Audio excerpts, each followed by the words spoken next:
પાટણમાં માનવતા મરી પરવારી છે। નવજાત બાળકીએ ત્યજી દેવાની ઘટના સામે આવી છે। પશુઓએ હાથ કોતરી ખાધા તો અરેરાટી વ્યાપી ગઈ છે।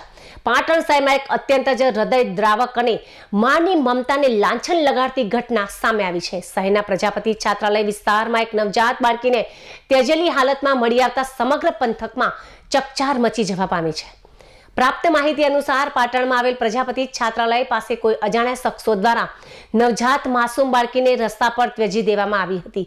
આ અરેરાટી ભરી ઘટનામાં સૌથી વધુ આઘાતજનક બાબત એ હતી કે ત્યજેલાયેલી બાળકીને રખડતા પશુઓએ બચકા ભરીને તેનો હાથ ખાઈ લીધો હોવાના ભયાનક દ્રશ્યો જોવા મળ્યા હતા।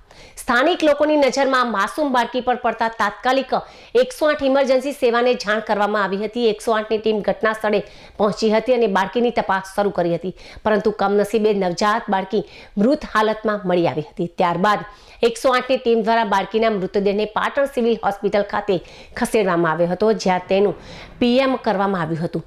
લોકમુખે ચર્ચાઈ રહ્યું છે કે આ કયા કારણોસર આ માસૂમ જીવને આ રીતે તરછોડી દેવામાં આવ્યો હશે।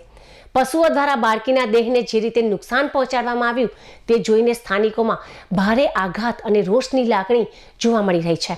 હાલમાં પોલીસ આ મામલે ગુનો નોંધી બાળકીને ત્યજી જનાર નિર્દયની માતા પિતા કે વ્યક્તિની શોધખોળ હાથ ધરી રહી છે।